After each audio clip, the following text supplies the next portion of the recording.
Hey everybody, Steve Fretzin here, and welcome to the Be That Lawyer podcast. This is the show twice a week where you can get everything you need to be a successful lawyer, confident, organized, and skilled rainmaker, help you be that lawyer every single week. I also want to mention we just recently changed the name of my other podcast from Coach's Corner to Future Rainmakers. So check out Future Rainmakers. It's really a show really where I'm talking about and helping you directly to be a better networker, be better with your time, be better in how you follow my sales free selling methodology. So please check that out. If you love it, give us some kind reviews, share it with others. I think it's a really more direct way for me to give back to the legal community while also, highlighting what I do every day with my clients. So check that out, everybody. I've got Charles waiting in the wings, and you and I, if you're listening to this, you're not going to know, but we are both wearing purple shirts. So we are the purple team today. How you doing? Yeah, I'm doing great. And I just, it's like one of those great minds think alike euphemisms you want to use or whatever. Yeah. But something told me to put on the purple shirt today, and I'm glad I listened to it. Yeah, I've got all these shirts lined up in my closet, and today was Purple Day. So you and I are already on the right track with our dress. And let's also agree that this quote of the show is really killer. I absolutely love it, and I try to do this with my writing and most of the things that I have to dumb down to make it simple and make it easy for people to be able to internalize it, not because it's dumb, but because it's smart to make things simple. So here we go. This is Scott Adams. Simplicity transforms ordinary into amazing. So welcome to the show, Charles, and tell us why you love that quote. Well, I thank you for having me on. I really appreciate it. And I love that quote because it really boils down why it's just important to keep things simple. I'm a big Reddit fan as well. Like I go on Reddit and, I'm not going to tell you what my Redditor name is. That's like one of those things we never share with each other, but I am on Reddit. Don't post, more of a lurker. But one of the Reddits I love is explain it to me like I'm five. Yeah. And I think that is just in that particular Reddit subreddit, people will pose these complex questions, and it could be anything, right? Someone will post a really complex question and they'll say, just explain it to me like I'm five. And I think one of the things as lawyers that we get into a bad habit of, is that we explain it to somebody like they're a JD with 20 years of practicing law experience, and we make things overly complicated. So the easier way, anything we can do to boil it down into as simplest terms, not just as we're explaining things to the client, but also to the courts appreciate that. And then even in your personal life, taking out the complexity in terms of your processes, in terms of the way you organize your things, boiling it down, making it as simple as possible. And through that simplicity, it can really give you a level of clarity that you didn't think was possible. Yeah. And I think there's also that line, it's not Mark Twain, although I think he said it was, if I had more time, I would have written a shorter letter. Like, how can we make things simple, make things clear? You don't need a ton of, sometimes people will send me paragraphs in an email and I'm like, I got to read this and like figure it all out. I'm like, give me the shortest possible version. And just in what I'm teaching, right? And in my second to last book is called Business Development Isn't Rocket Science, because it isn't. And doesn't mean it's easy. It just means that we've got to take some complex things in the law, take complex things in business development and in whatever it is that we do, and explain it in a way and get people bought in a way that's very, very simple. And that's brilliant. Hey everybody, you ever wonder why top executives and athletes are so successful? It's typically because they have a coach, someone that is looking at them from the outside to identify their gaps, identify their potential. That's what I do. I'm Steve Fretzin, and I'm here to help you be that lawyer. If you're interested in a free consultation, click the link below and we'll get together and we'll identify where you can make improvements to be that lawyer. Exactly. Yeah, no, it's just anything you can do where you're just making things as easy as possible for them. Because again, we're in a world where I know a lot of lawyers, we hate to think about it that we're selling. And for me, we'll get into my background a little bit. The selling part isn't a taboo. That isn't a bad word, but you are. It's like you have your services, either it's from a business development standpoint, you're selling that prospective client as to why they want to work with you, or if you're in court arguing a motion or before a judge on a hearing, why is it that the judge should go with you as opposed to your opponent? And again, keeping things as simple as possible, explain it to them like they're five. That's been something that is I try to do it as much. Now, whether or not in reality it happens, sometimes we, like you said, you talked about the emails, you type those things out. and then you get that huge paragraph. You forget your, yeah, let's keep it simple. Then you go back Yeah. and you're like, yeah, that's why I don't send these things immediately. I'll sit back and wait a couple of minutes to digest the email before I send it. So, Well, yeah, and these days we can use, AI to say, hey, look, this is everything I wanted to say, make this, short and easier to read, and then it will. And you're like, oh yeah. my God, I wish I had thought of that or could come up with. Yeah, just remember to take the hyphens out, right? Or Oh the man, the got to M take out, dashes yeah, because what are they because called? then they're on to you then if you do They that called then. N dashes or M dashes? Yeah, hyphens or whatever it is, the Hyphens? little Yeah. lines that they draw into the AI Yeah, will I do. had So I just had a client that was going to post something on LinkedIn. I think it was like her first post she was going to do on LinkedIn as a way of getting started in the routine of a weekly post. And she used ChatGPT. It was her story and her words, but she sure. used it and it had like 7 or 8 of those in there. And I immediately, she asked me to edit it. I was like, first of all, pull all those out, right? Nobody needs to know Yeah. that it's AI, especially if it's your words. Like some people just use it straight up, like give me 10 things that blah, blah, Yeah. blah. Yeah. But if you're telling your story and then it gives you their version of it with all those end dashes and or hyphens, then yeah, pull those suckers out. Yeah. So, hey everybody, we've got Charles Gallaer. He is a lawyer at Aaron Fox Schiff, and we are going to get into the weeds a lot about business development and with the dirty word sales and all that. But give us a little bit of your background, how you came to be. So everybody likes to think they're that unique snowflake, but I think I actually am. Came to the law much later in life. So I started off work when I graduated from college. I worked for Ford Motor Company. Taking a step back, I have a history of the automotive business in my life. My father was a car dealer down in Virginia. Literally grew up in the business. So it's some cars have always been something I've always loved. So I went to work for Ford Motor Company after college. Then I went to back home for about 7 years in Virginia and ran one of my dad's dealerships. But deep down inside, I always wanted to be a lawyer. It's just something even though I love the cars, I always, I'd watch Matlock or I'd watch Law and Yeah. Order or these other great shows, and you see the lawyers, or I would interact with lawyers that my dad worked with, and I just always thought that was like the coolest thing and something I always wanted to do. So at the ripe old age of 35. I tell it was like my early midlife crisis. Instead of getting a Porsche or something like that, took that money and went to law school. When I look at those student loan balances, maybe the Porsche. I think to myself, maybe I could have gotten a Porsche, but this was a much better investment. No So regrets. I No went. regrets here. No regrets, 100%. I love it. It was one of the best decisions I ever made. So I came up, moved from Virginia up to New York to go to law school, and I've been practicing as an attorney since 2014, and I absolutely love it. When they say that if you love what you do, you never work a day in your life, and that really is me with being in the law. Yeah, that's fantastic. And I sort of have a little bit of a passion for cars I lease every 3 years and I look at like what's the hot up and coming thing. And right now I'm into EVs and those have been Yeah. kind of funky in the market lately because of a number of reasons.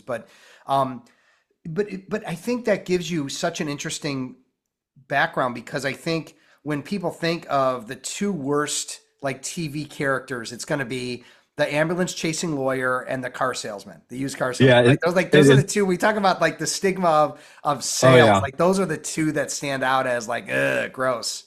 Yeah, I remember when I was in law school, my 1L year, I went to law school part-time because I was 35 years old. I had two children I was raising while I was in law school, while my wife would go work during the day. Then I would go at night to Brooklyn Law School when I was there studying. And I had this great civil procedure professor, Professor Fullerton, and she would have everybody together for like a pizza, have the 1L section together for like a pizza dinner. And we were going around the room telling everybody, and she told me, I told her my background, and I said, I'm going for the trifecta. Now I just have to become a politician, and I would have like the three most hated careers: a lawyer, car dealer, and a politician. So I got two of them so far. Yeah, No two plans out to of run for three. office, but There's I still got two time. out of three so far. So yeah. There's still time. There's still time. So I mean, just what from that perspective, why do you think lawyers struggle with business development sales? Why do they struggle with the mind of it, the idea of it, the concept of it as someone who's been in both shoes? I think it comes down to a couple of things. We when we go to law school, we hear about how it's this learned profession, and it really is, right? We go through and we learn about these old cases, and we're taught about being advocates and really immersing ourselves in the law. What you really don't learn is the nuts and bolts of the law, and also the nuts and bolts of doing business development, being able to go out and advocate for yourself and build your client base. And I think a part of it also is that the lawyers that we associate that type of work with, and not throwing any shade at them, some of my best friends are in these fields, but it's like the personal injury attorneys, the ones that really have to go out and they eat what they kill, to use a sales phrase. So they're the ones that are very, very aggressive in terms of their marketing because they have to be. And so I think a lot of our us non-personal injury attorneys will look at this and say, hey, that's not me. I'm not a salesperson. I'm more of something else. And so that they kind of get scared off by that. But there's some Yeah. great lessons you can learn from that. Again, what I've learned with my friends in the personal injury area, not only do they do a lot of advertising, like you see the billboards and all of that, they have an incredible net. The ones that are really, really good have an incredible referral network so that they can go in and they work with other attorneys, they work with people they know so that they can get the referrals and they build their business that way. So there's a Yeah. lot that we can learn, even if you're not that type of person that's going to, or in a field of law where you're going to put billboards up on I-95 or wherever it is you are, saying what kind of, call the hurt line or, one of Yeah. those kind of things. You can still market yourself out there and don't get caught up in this whole thing about selling. Well, I think similar to religion, there's people who are incredibly religious and stick to certain rules, and there are people who are more filtered down and kind of pick and choose what they want. And I think, business development is similar. I mean, you can be as salesy and aggressive as you want for your personality and your business, and you can be as chill as you want. I'm sort of in the middle. Like I feel like I'm really out educating and trying to build value and help people, whether they work with me or not. That's my style. There are other coaches I know who are, severely aggressive and have a brand for that. And by the Mhm. way, they have a following of people that love that about them and they want to emulate that. So I think everybody's got to kind of find their own path, but what we can all agree on, I hope, is that, and the people listening to the show are listening to the show for a reason, right? It's not just their health. That we all need to develop our own clients as a way to help more people. If you don't have clients, you don't have control of your future and everything else, but you also aren't directly helping people in the same way that if you do have your own clients. So I think Exactly. it's like, maybe you're behind the scenes, winning for everyone else, but not for yourself and not in the direct relationships that you want to have. Yeah, and I would just say too is I think one of the things that a lot of again law is a big area. There's people in attorneys in small practices, mid-sized practices, large practices, government attorneys, what have you. And I think one of the things that a lot of us will lose sight of, especially when you're younger, is that importance of being able to build your own book of business so that you can self-sustain. And of course, you want to be that go-to associate for your partners or partners that you work for, but you also want to have it where you're adding value to the team. And if things aren't going so great with that particular partner, you have your book of business as well, and you can add Yeah. value to your firm that way. And you add a lot of there's a lot of job stability and security that comes with that too. Yeah. And I just, from previous conversations with you, you seem highly organized, and that's, I think, a big problem for attorneys is a lack of organization, a lack of process. Obviously, that's a big part of what Scott Adams talks about is systems and process. Tell me a little bit about what you're feeling and what the reasoning is of why or how you've become so organized and process driven. Yeah, I by my very nature, that's not who I am, right? So one of the things that Purple shirts, me too. I the had purple shirts, it's right? I'm a feather on the wind as much as anyone you would ever Yeah, meet, but now not at all. yeah, I think it's funny because I contrast myself to my father, right? My dad was a successful car dealer down in Virginia, was had these dealerships for many, many, many years. And he was an incredibly organized person. That was just the way his mind was wired. And I could mention to him, like, do you remember this conversation that we had 2 years ago about whatever? And he had these daily planners where he would go out and he would take all these notes in these daily planners, and he knew exactly where to go to get the daily planner to pull out, and he could recall everything chapter, verb, and verse. That's not me. And I realized early on that if I wanted to be able to stay on top of things, whether it's when I was at the car dealership, balancing all of the different things that I had to balance on my day to day there, or transitioning to becoming a lawyer, either on the professional side or working in my firm, and then also with networking and doing things like that, I had to come up with some kind of system that would work for me, right? So I fell down the rabbit hole. I looked at a bunch of different organizational techniques and methodology so that I could offload a lot of those things that were living in my head where they weren't really organized, and put them into a place where I would feel comfortable that my notes were being stored somewhere, my to-dos were being stored, all of those things, so that I could then focus on, the actual practice of law, having fun with it, still having a family life, and then also doing some networking too. Yeah. So I know it was a combination of OneNote, and then you mentioned the Remarkable 2, Remarkable Pro. You have the Pro, I have the Remarkable 2. I mean, you guys, just listening to this, wherever you are, the organization that you create around yourself allows you the ability to be successful, to delegate, to identify, like I used to have post-it notes, right? One on top of another. And somebody would ask me something, or I have stacks of business cards, and someone would say, "Hey, who is that guy we networked with at that thing a couple weeks ago?" And I'd be like, "Hang on a second." Then I take a half an hour and I just sit there and flip through all these business cards that I never put into my system. I mean, you can't be successful very easily without having systems and without, especially on organization and time management. So what's your actual system that you use that you would recommend for other attorneys to emulate, I guess? Sure. So what works, and again, this is your mileage may vary, another Reddit term, right? So you have to ultimately you got to come up with something that works for you, right? So if it works for me, I think it's a great system, but ultimately I got to where I am through a trial and error, right? There was a lot of things that I would work with, and sometimes it worked, sometimes it didn't work, and this is kind of where I boiled it down. One thing to keep in mind before I go into that, and Steve brought up a great point, is that we have these great technologies, right? Like I'm a big tech guy. I got all sorts. If you were to look at my office, I just like got all sorts of tech things here. But ultimately, it all boils down to, even if you're not one of those people, there's lots of different ways that you can organize yourself, and just don't let the technology either be a crutch or a hurdle to doing what you need to do to get your life straight. So what I've done, I do a combination of what's called the second brain, uh, building a second brain by Tiago, and I'm terrible pronouncing names, so I apologize in advance to Tiago Forte, who's a person who came up with this concept. And then the other one I use is Getting Things Done, which Yeah. that one's a little bit easier to remember. I forgot the name of the author of that book, but That's it's a David, that's David combination. Allen. He's been brought up on the show. He's the one who changed and Yeah, transformed my life completely.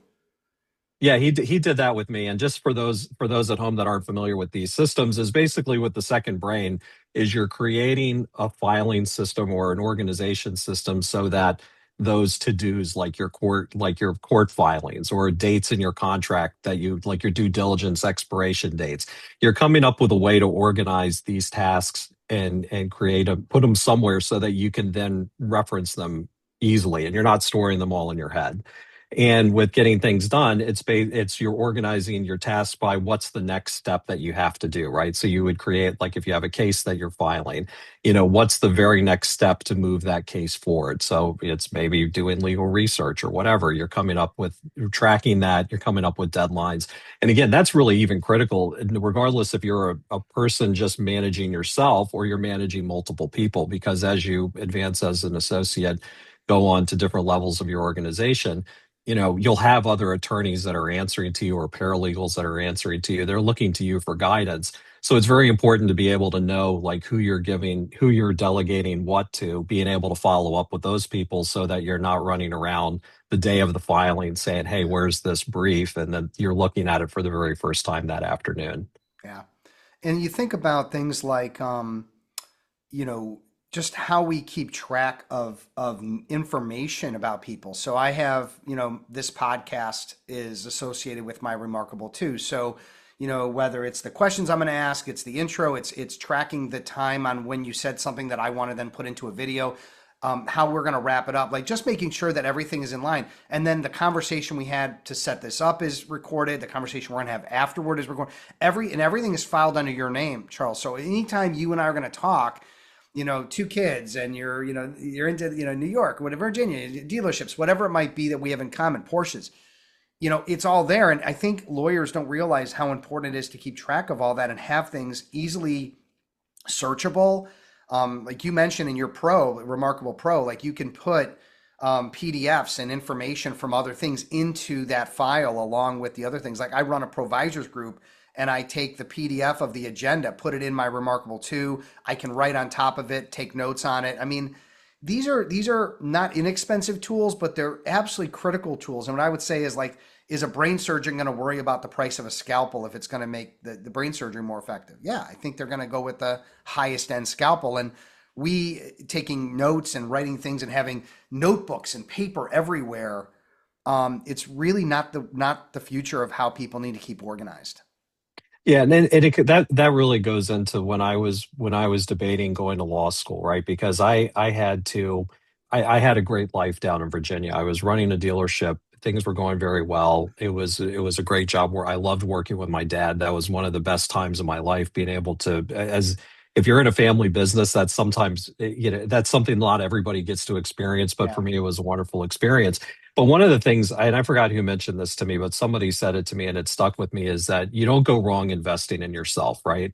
So like going to law school, going on, if you're a non-lawyer listening to this and you're thinking about taking some kind of courses that cost some type of money, or getting another type of degree, you're not going to go wrong investing in yourself. If you spend the money on yourself, you're investing in yourself. Even it's going to expand your horizons more than Yeah. you possibly thought it could do it. So again, for those folks that are listening, if they're saying to themselves, "Oh my gosh, I'm not a tech guy. This is all scary to me," whatever, there's very simple ways you can do it. I was on a call the other day and someone was mentioning just using like Apple Notes, right? Like everybody's got an iPhone. And if you have a Google phone, they have a similar app as well. You have a note function on that. Just start making sure that you can take notes on it. You're at the networking event. I'm terrible with names, like I mentioned. I will have my phone there and I'll type out a quick little, I spoke to John Smith. John Smith is the general counsel of blah, blah, blah. And his kids' name are Amy and Sue. And then I have that little note, and just so that I can go back to that. And then now I'm not relying on just sticking that all in my head. Yeah. Yeah, it's again, it's really important for people to realize, the importance of organization. But the other part of it is it helps us to build relationships and be responsive to our clients. It might give us reasoning in ways of doing more connection with them, sending them more regular emails, communicate, and really build that relationship. And how does being organized help build trust and credibility with clients in your space? If you're a rainmaker and you're feeling like you're on an island, you don't have anyone to share your ideas with, solve problems with, you're going to want to check out my Rainmaker Roundtables. Click the link below and learn more. Yeah, clients, look, they're coming to us because we're here to solve a problem for them, right? You get to know them hopefully as your career develops, and you'll get friendships with some of your clients. But for the most part, they're there because you're there to help solve a problem for them. So your job as the attorney is to do that. You're coming up with solutions to whatever their problem is and advising them on how what you think is the best way to proceed, and giving them all of the information that they need to make that decision. So the more organized you are in knowing when dates are coming up or different aspects of their business that they need to keep on their radar, that you then become their second brain, right? You're the Mm, person that they can then come to and say, "I don't have to worry about that because Charles is on top of that." And if they have the confidence in you, knowing that you're keeping up to date, and this really comes up like in the transactional world a lot, where let's say you do an asset agreement and you have, all of these different dates within your agreement, as to certain deliverables, right? Like doing due diligence, doing environmental studies, getting a title report, all of those things. Those are all organizing them in a way that you can then stay on top of them, giving your client heads up saying, "Hey, remember, in a week, you're supposed to get this, have this. Where are we with this? In 2 weeks, you have this coming up," because that might need a little bit of a longer runway and something that the client can't do at the last minute. They'll appreciate that. And then they come to rely on you for saying, "Hey, I'm going to keep those things straight. I know Charles has all of that under control, and I feel very comfortable with giving him putting my trust and my business in his hands to help him do what he needs to do then." yeah. And through getting things done and a number of other organizational skills building programs or philosophies, I actually do the remarkable to my email and my schedule all together. So for example, I promised you that I was going to send you this tutorial on LinkedIn, right? So it's Hmm. here in my notes. I'm gonna then in my Remarkable 2, I can take the page and I can forward it to an email.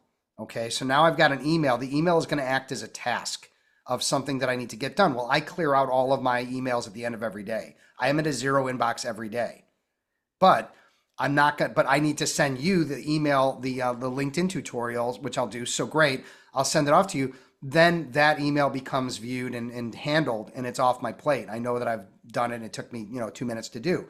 Um, or I'm taking that and saying, look, this is a bigger deal. Like I have to record the video for you and actually create a video for Mhm. you. That's going to go in my calendar as a function of a to do. I know it's going to take 15 minutes and I'm going to schedule it. So it's all working together as a system that doesn't allow for me to miss things and end up blowing a relationship with you or with a client or with whomever because I said I was going to do something and then I didn't do it, which is at the Yeah. heart of what breaks relationships. And on the other side, it allows me to do better and be more communicative and more responsive because I'm so organized with all these tasks.